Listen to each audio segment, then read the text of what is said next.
So if you watch a teenager get locked inside a freezing meat locker and then, stripped of her clothing on international television. Right. And then violently dunked into a bathtub, overflowing with raw, literal sewage. You're completely submerged. Yeah, exactly. Submerged. And your very first instinct is to, laugh or cheer and pump your fist in the air. Which a lot of people... Right.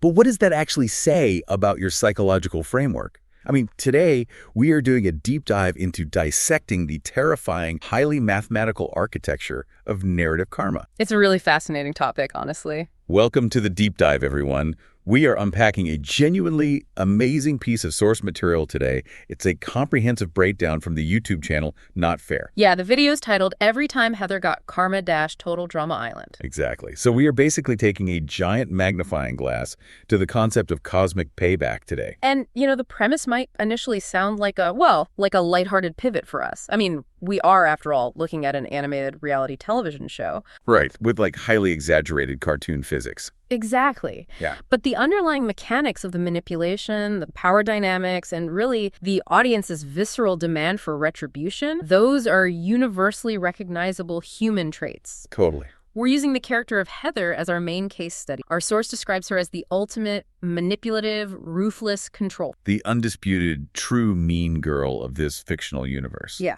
Exactly. And our mission today is to map out exactly how the escalation of a villain's punishment precisely mirrors the escalation of their... So for you listening right now, I want you to keep a very specific image in your mind as we navigate all. Yeah, think about your absolute favorite fictional villains. Right. The ones you genuinely, truly love to hate. And ask yourself, what is the precise mechanism that makes their eventual downfall so satisfying to you? Is it the physical pain they endure? Or is it, the public humiliation? Or maybe it's the poetic symmetry, seeing their own specific, highly customized brand of toxicity turned back around and weaponized against them. Man, that poetic symmetry is the best part. But to fully understand the mathematical weight of the punishment, we really have to meticulously document the architecture of the crime first. We do. Because the universe, whether it's in a scripted narrative or even in our own reality, it doesn't just arbitrarily dispense karmic devastation. Right. It doesn't just drop an anvil on someone for no reason. Exact. We have to establish Heather's baseline behavior to understand the absolute necessity for what the source material so aptly calls smacking karma. Smacking karma. I love that phrase. Right. The punishment really has to fit a very specific psychological profile. And wow, that baseline profile is basically just pure, unadulterated contempt for every living soul breathing the same oxygen as her. It really is. I mean, from the very first moment she steps foot on the camp's dock, she operates from the impenetrable pedestal of absence. Yeah, she looks at another competitor, Gwen,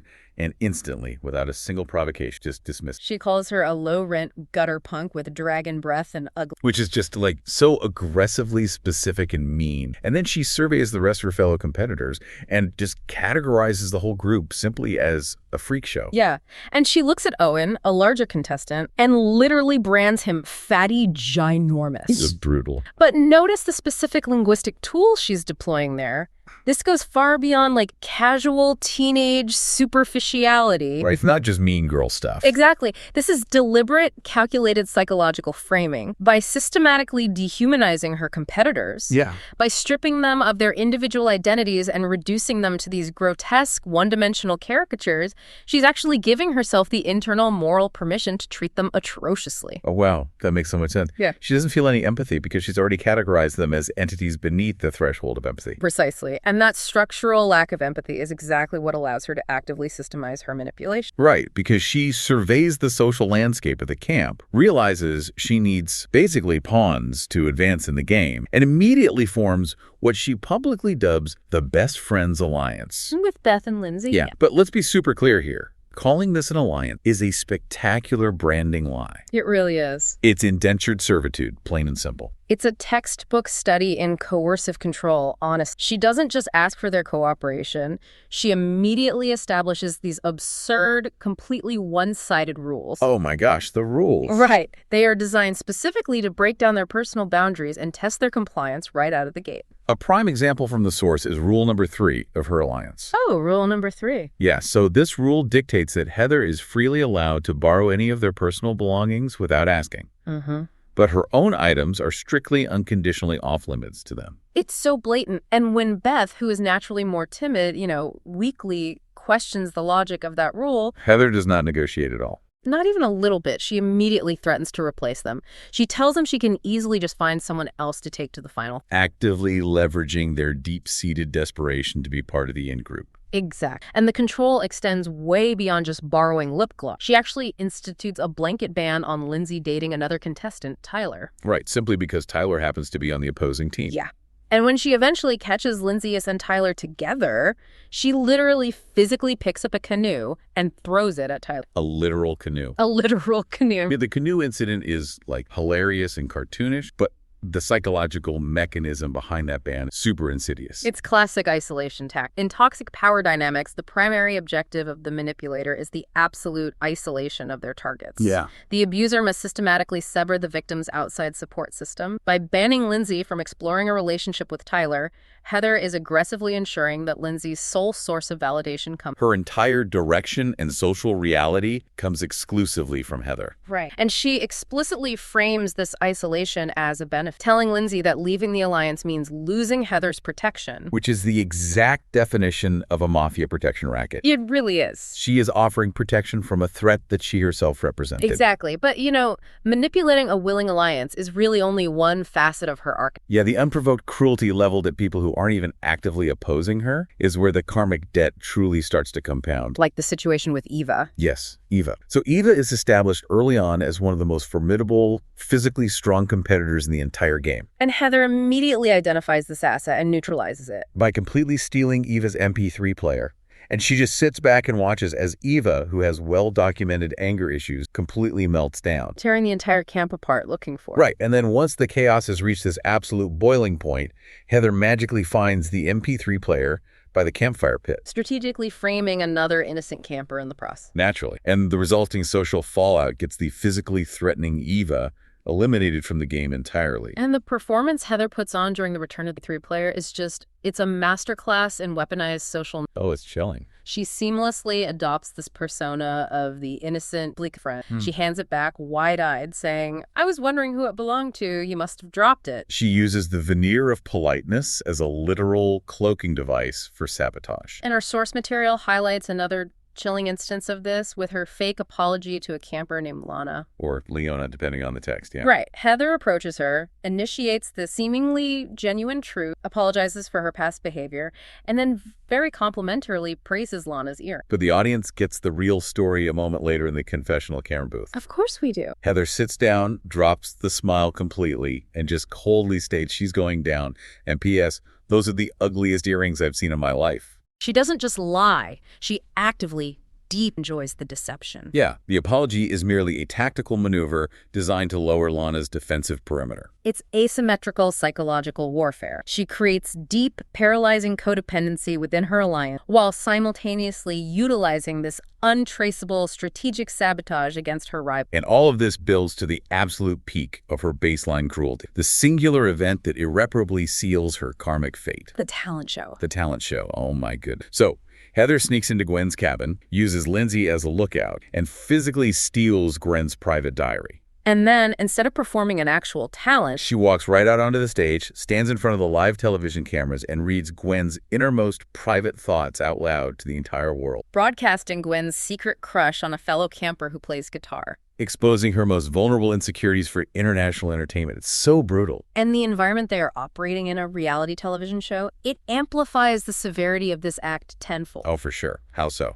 Well, in the economy of reality television, personal secrets, emotional vulnerability, and uncurated private thoughts are the absolute highest form of currency. Right. They are the exact commodities the producers are trying to mine, and they are what the audience relentlessly consumes. So by stealing that diary and broadcasting its content, Heather is doing something far more destructive than just embarrassing a rival. Exactly. She is committing the ultimate reality TV. She is actively robbing a fellow human being of their own narrative autonomy. She is hijacking Gwen's internal voice. Yes, and aggressively exploiting it to secure her own screen time and assert total social dominance. Even the show's host, Chris McLean, a character we will soon discover is a deeply cynical, narcissistic manipulator in his own right. Even he pauses to point out that reading another girl's diary on international television is fundamental. When Chris McLean thinks you've gone too far, yeah, you have really crossed a line. Right.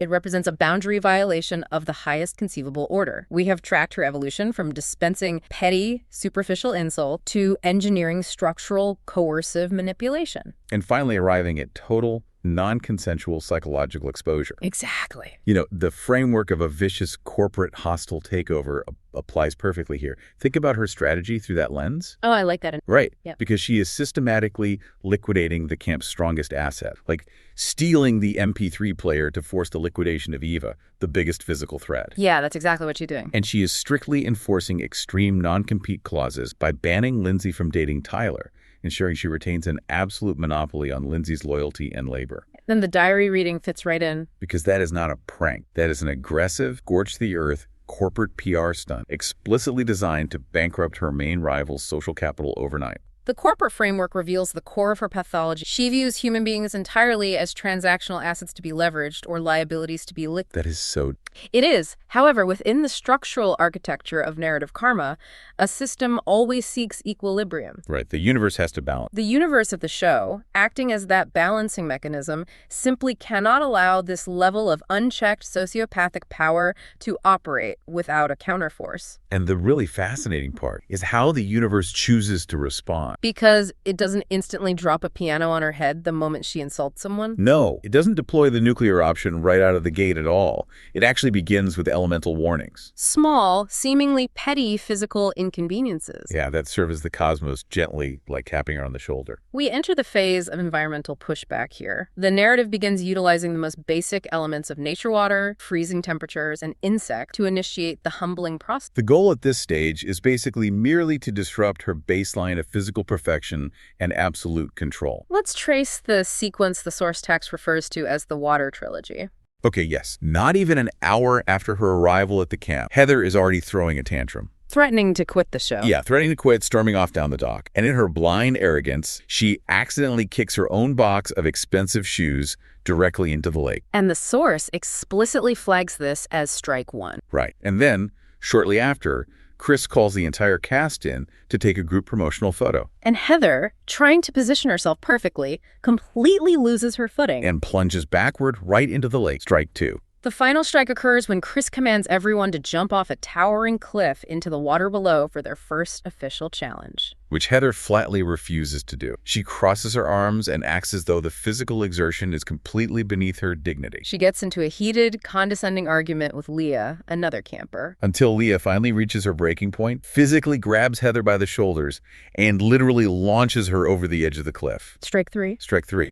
And, water operates as a highly symbolic motif. Oh, totally. How so? Water is the great equalizer. It ruins the pristine, curated image. It destroys the expensive shoes. It flattens the carefully styled hair. It literally washes away the manufactured facade she uses to intimidate others. Exactly. Yet the density of her hubris prevents her from recognizing these events as cosmic warning. Yeah, she doesn't see a pattern of behavior at all. She merely perceives a series of isolated annoyance inflicted upon her by the, quote, freak show she is forced to. So since water completely fails to penetrate her ego, the universe turns down the temperature. We transition to the freezer instance. Right, during a high-stakes culinary. Yeah, Heather arbitrarily decides she simply must be the head chef. She embarks on this massive, totally unearned power trip. Aggressively bossing her entire team around. Offering literally zero constructive help and just creating pure chaos in the kitchen. And through her own spectacular incompetence over a flaming stove, she manages to accidentally singe off both of her own eyebrows. Both the universe targets her vanity with certain... It really does. But instead of ignoring it and helping her team finish the challenge, she completely halts her participation. And imperiously demands that Owen go fetch her makeup bag so she can draw her eyebrows back on. Which is the absolute breaking point for her teammates. They mutiny. They confiscate her makeup bag. Yes, and they use it as bait by tossing it deep into a giant walk-in meat freezer. And the moment she sprints inside to retrieve it, they slam the heavy metal door shut, locking her inside for the remainder of the challenge. And consequently, she catches a severe, debilitating cold. Now, the truly revealing devastating psychological data from this incident does not come from the team's decision to lock her in. Right, they were just fed up. Exactly. It comes entirely from her reaction to trapped. This is the craziest part. Because if you place any normal human being inside a freezing meat locker, basic evolutionary survival instincts instantly override everything else. Yeah, you pound on the door, you scream for help. You frantically search for a way to generate body. But Heather's reaction defies all survival logic. Completely. She sits down on a frozen crate in the sub-zero temperatures, pulls out a mirror,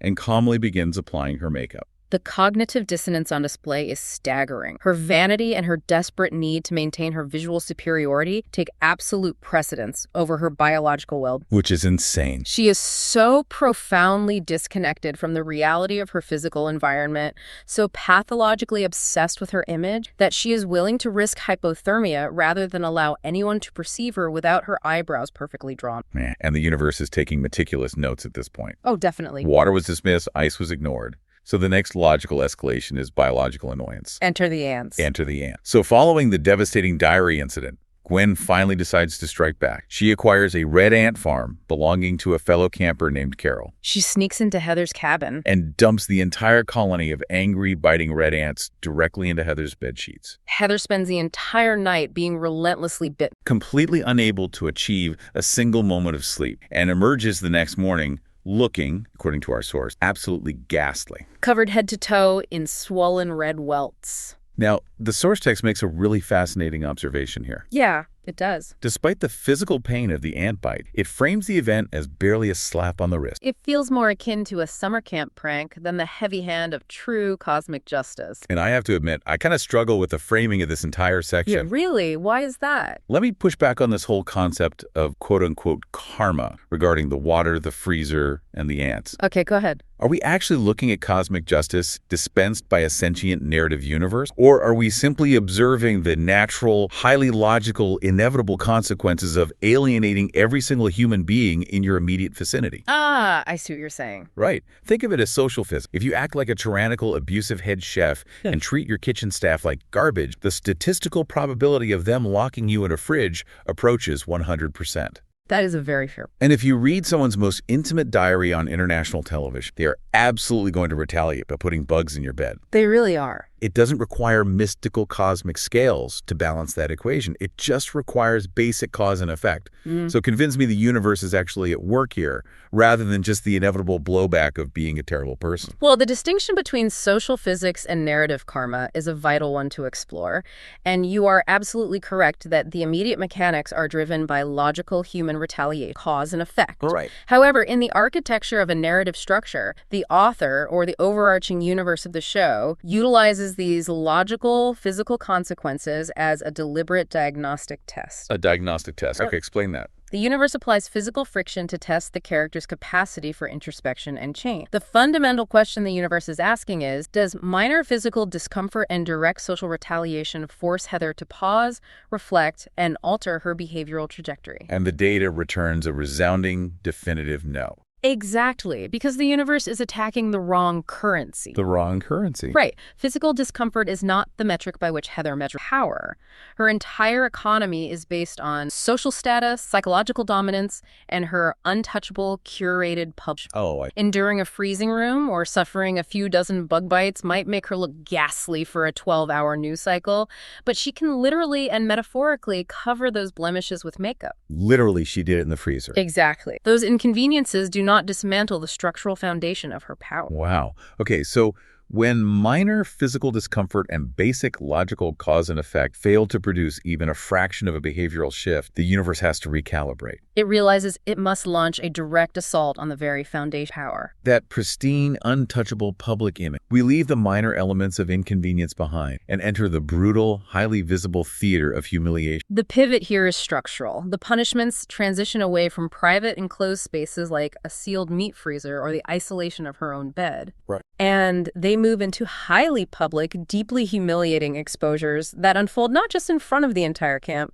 but explicitly for the consumption of the television. And the escalation is genuinely brutal here. The rock climbing challenge serves as the perfect catalyst. Yes. Chris McLean, in a very transparent bid for drama, pairs Heather and Gwen together. He tasks them with building, quote-unquote, trust while scaling a massive cliff face. And Heather instantly recognizes the opportunity and formulates a plan to sabotage. Of course she does. While they are on the ground setting up their safety gear, Heather maliciously attaches a heavy, hidden extra rope to Gwen's harness, explicitly planning to use it to pull Gwen down and humiliate her. She literally brags to the camera, "I have a doctorate in revenge and humiliation." Uttering a phrase like that is the narrative equivalent of announcing your intentions to the cosmos. It's basically a dare. She is actively daring the scales of justice to balance themselves against her. And the scales oblige. But the first devastating strike doesn't even come from Gwen. It comes directly from the host, Chris McClure. Right. As they climb, Gwen is knocked off the cliff face by one of Chris's hidden explosive surprises planted on the mountain. And as Gwen dangles from her safety line, Heather puts on this highly exaggerated performance,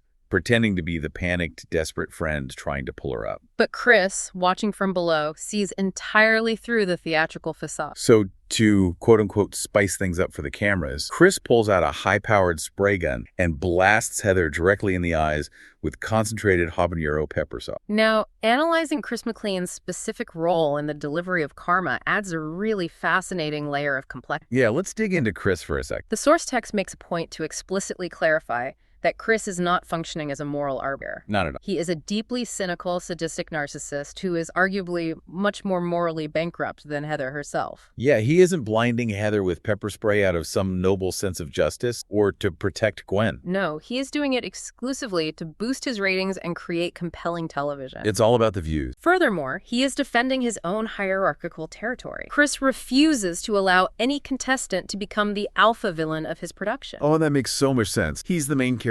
Right. He recognizes Heather's blatant attempt to troll the narrative of the challenge, and he violently reasserts his absolute dominance over by blind. It is a collision of two narcissistic forces, with the universe utilizing the stronger narcissist to punish the weaker one. Exactly. And the pepper spray leaves Heather completely incapacitated, reeling in pain, and utterly vulnerable to what happens next. Remember that heavy extra rope Heather attached to Gwen's harness to sabotage her? Yes, Gwen realizes it's there, and as they are descending, Gwen uses that exact same extra rope to hook Heather's clothing. And with a sharp pull, Gwen rips off Heather's clothing on live television. The source material emphasizes how disgusting and profoundly humiliating the act is, forcefully stripping away a person's clothing for an audience of millions. And the thematic poetry operating beneath the surface of this scene is really flawless. How do you mean? Well, Heather heavily weaponized the concept of exposure when she stole and read Gwen's diary. Oh, wow. Yeah. She stripped Gwen of her private internal thought. Therefore, the universe's reciprocal mathematical action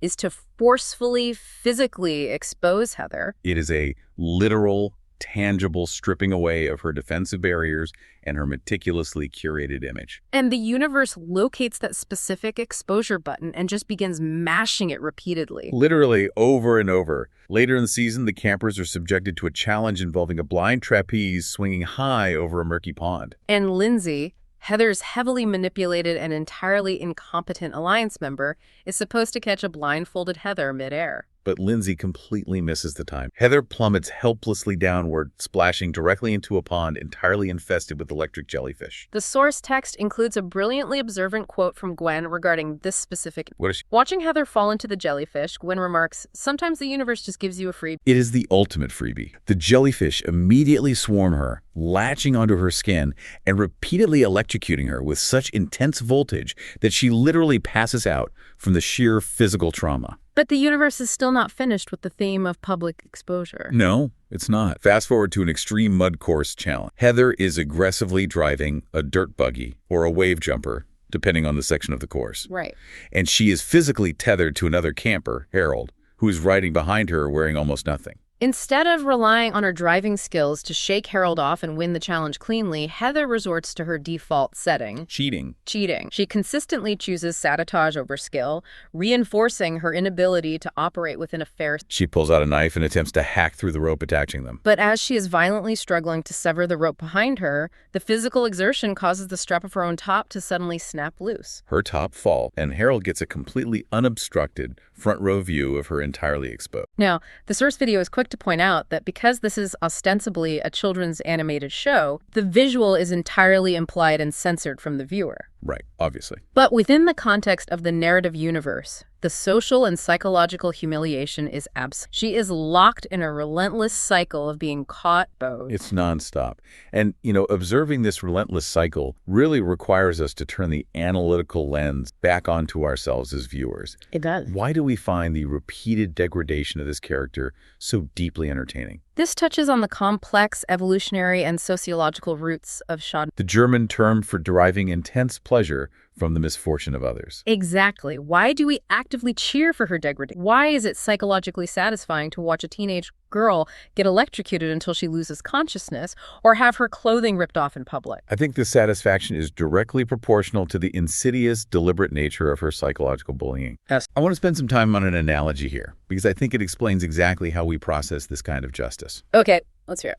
Think of Heather's manipulative strat like the career of a deeply corrupt, highly damaging politician. When a corrupt politician's career finally implodes, it is almost never because the general public sits down, reads a dense, 400-page policy brief, and logically concludes that their tax strategy is mathematically fraudulent. Right, people don't read the briefs. Exactly. Or that their zoning laws are systematically oppressed. Human beings struggle to emotionally connect with complex systemic abuse. That's very true. What ruins the politician is the hot mic moment. Yes. It is the leaked 5-second audio clip of them drunkenly insulting their own constituents behind closed doors. The public demands a visceral, easily digestible, deeply embarrassing symbol of their hypocrisy to rally against. The application of the hot mic analogy to Heather's art found. Isn't it? The structural psychological damage Heather inflicts on a daily basis, the sustained gaslighting of Lindsay, the systematic social isolation of Gwen, the invisible web of coercive control. That represents the complex 400-page policy brief. Exactly. It is abstract, it is slow-moving,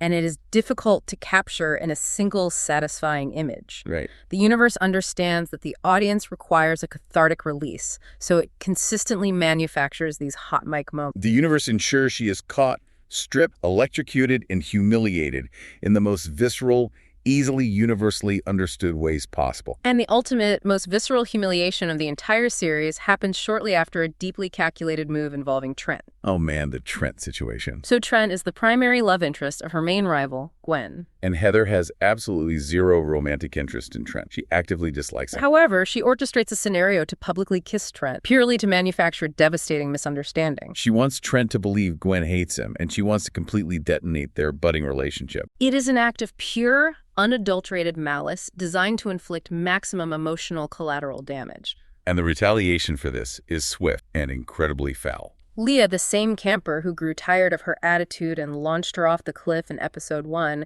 sneaks into the communal bathroom, sabotages the plumbing. She switches the water source for Heather's luxurious, relaxing bath from clean water to pure, unadulterated sewage. And Heather steps into the tub and is completely submerged in raw, literal... The symbolism is inescapable there. It really is. We have progressed from the minor inconveniences of clean lake water and sterile ice directly into literal biological... The physical degradation inflicted upon her by the environment is finally perfectly matching the internal moral degradation she has chosen to embody. She treats the people around her like disposable garbage, and therefore the universe ensures she is physically immersed. But the truly terrifying aspect of Heather's psychology is that even after being dunked in a vat of raw sewage, even after being violently exposed on international television, even after being electrocuted into unconsciousness by a swarm of jellyfish, the plotting never stops. The scheming is completely pathological. She just wipes off the sewage and begins calculating her next manipulate. And this relentless refusal to yield leads us into the final, most extreme phase of her karmic. The universe realizes that to truly defeat a master control freak, the karma must evolve far beyond mere social humility. It has to mutate into the absolute terrifying deprivation of bodily autonomy. We have officially reached the final boss of karma. The narrative tone shifts drastically here. It moves away from the realm of satisfying comeuppance and really borders on the edges of psychological horror. Totally. The universe recognizes a fundamental truth about Heather's. As long as she possesses the physical capacity to move her limbs, to articulate words, and to direct the actions of others, she will continue to manipulate her. So the only remaining mathematical option to neutralize her is the complete and total enforcement of paralysis. The incident that kicks off this final phase involves a challenge centered around bear baiting. Right, and Duncan, a delinquent camper who has clearly exhausted his tolerance for her endless scheming, decides to set a trap. He approaches Heather, under the guise of strategy, tricking her into wearing a heavy set of actual deer ants strapped to her head. He convinces her it is a necessary part of the challenge to safely bait a bear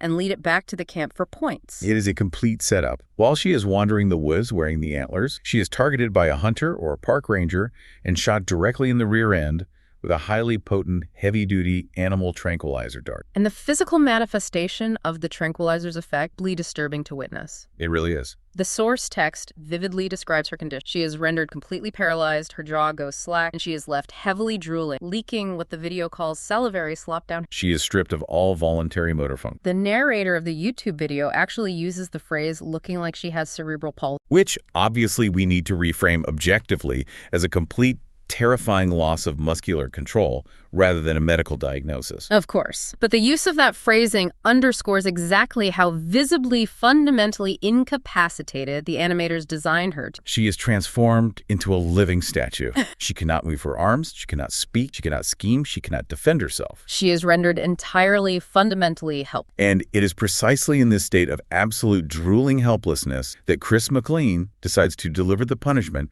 for her failing the bear bait challenge. He orders her to clean the entire camp's communal, disgusting toilets using only a small toothbrush. And since she is physically paralyzed and cannot even hold a toothbrush, she is forced to rely entirely on Duncan. The very person who set her up. Yes, trying to weakly, pathetically communicate with him through grunts and drool, begging him to do the physical labor for her. Consider the devastating thematic resonance of this specific punishment. Oh, lay it out for me. Heather's defining psychological, the absolute core of her identity is right. She dictates rules.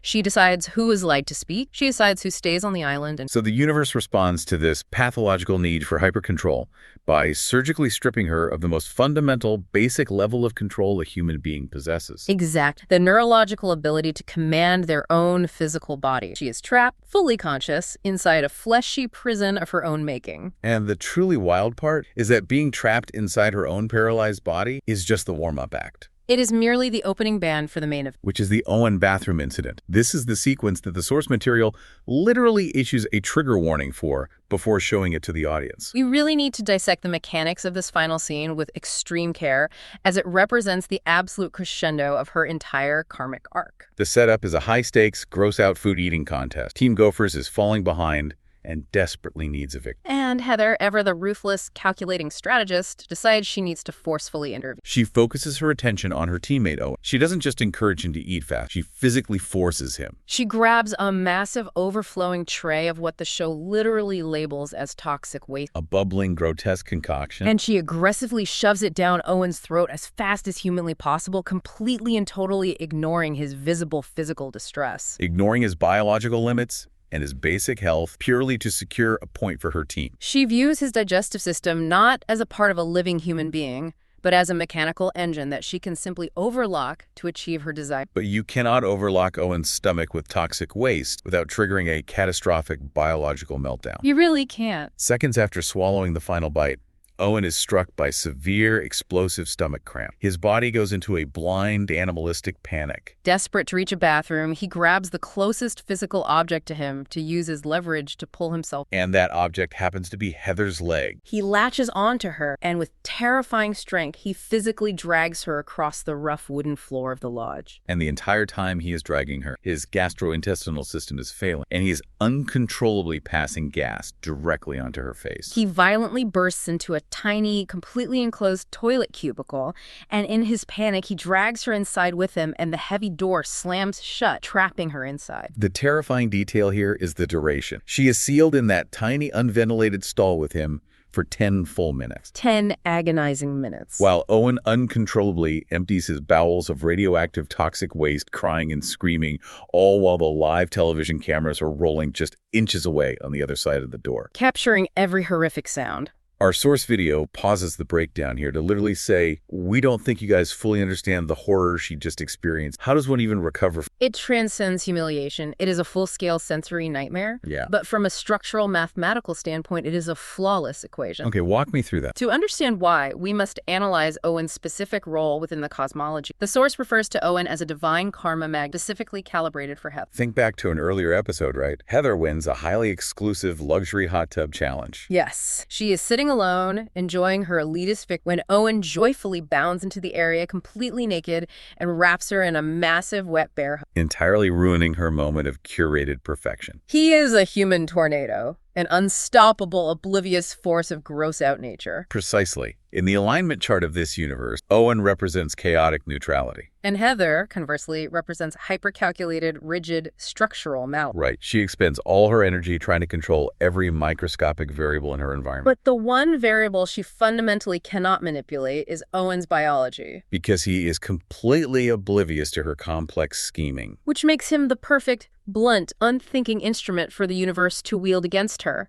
She forcefully injected toxic waste into his body against his will. Therefore, the universe forcefully locks her in an inescape to experience the direct, visceral, biological fallout of that exact. It is the ultimate, inescapable loss of autonomy. It really. But, dissecting the perfection of that equation brings up a massive, uncomfortable question for you, the listener. I know where you're going. At what specific point do we, the audience sitting safely on our couches, cross the line and become the bullies ourselves? It's a very valid question. The narrator of the YouTube source video explicitly jokes about needing professional therapy after watching that final Owen clip. They freely admit that the sequence was genuinely traumatizing to process. We are actively watching a teenage girl get dragged across the floor against her will. Locked inside a highly concentrated biological hazard zone. And suffocated by feces and gas for 10 uninterrupted minutes on live television. It violently forces the audience to examine the threshold between acceptable cartoon slapstick violence and actual psychological horror. It does. If we are sitting in our living room eating popcorn and laughing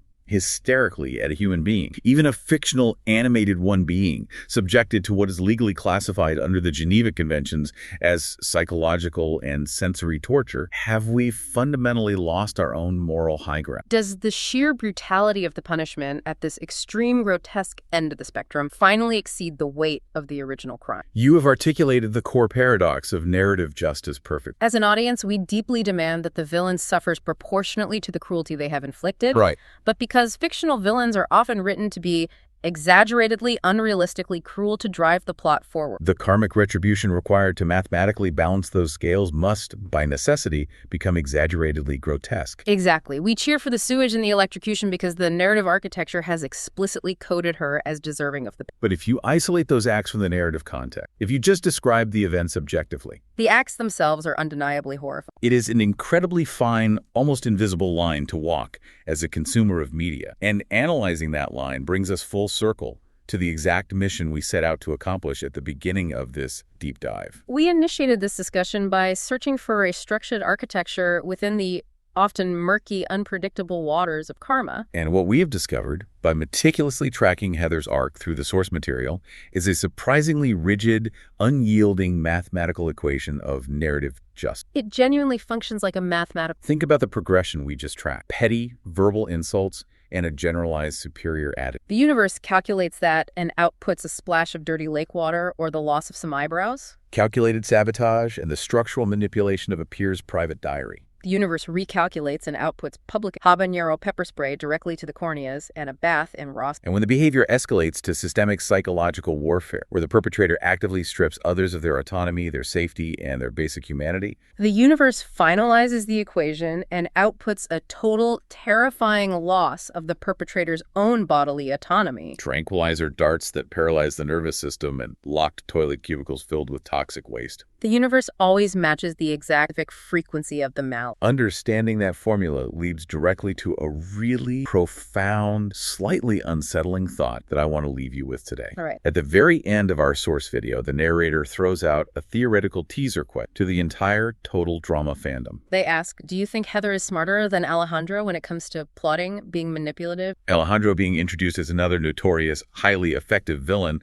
later in the Total Drama franchise. Right. And the critical detail in that sign-off is that the narrator explicitly notes that both of these characters, Heather and Alejandro, are fundamentally irredeemable. That specific word sparked a massive realization for me regarding our modern media consumption. Think about the trajectory of the entertainment we consume. As audiences become savvier, more desensitized, and harder to shock, writers and showrunners are constantly forced to make their villains smarter, significantly more manipulative, and increasingly aggressively irredeemable just to hold our fleeting attention. That's a really good point. But if the villain's cruelty must constantly exponentially escalate season after season to shock us? Does the karma required to mathematically defeat them inevitably have to become more traumatic, more violent, and more extreme? The trajectory heavily suggests that we are locked in an endless, escalating arms race of fictional cruelty and punishment. The stakes must continually compound. If the villain destroys a city, the hero must destroy a planet to stop them. If Heather reads a private diary, she must be bathed in sewage. If Alejandro does something worse, his punishment must logically exceed. As our collective cultural tolerance for on-screen malice and psychological abuse grows, so too must our appetite for grotesque, devastating retribution. Are we just trapped in this endlessly escalating cycle of violence? Are we, as viewers, demanding heavier and heavier karmic smacks from the universe just to feel a baseline spark of satisfaction? It's a lot, Bout. That is a question I want you to deeply reflect on the very next time you are sitting in a dark movie theater or binge-watching a reality show on your couch, and you suddenly find yourself actively, aggressively cheering for the villain's spectacular, painful down. Pause and ask yourself, what is the actual psychological cost of? And what does my intense enjoyment of their suffering reveal about the architecture of my own moral framework? Because eventually, if you spend enough time staring deeply into the mechanics of extreme karmic retribution, you might find that the very systems of punishment you are cheering for begin to reflect your own darker right back at you. What an incredible, perfect way to... Thank you so much for joining us on this massive exploration today. We'll be back next time to unpack another fascinating cultural puzzle. Until then, keep questioning the narrative.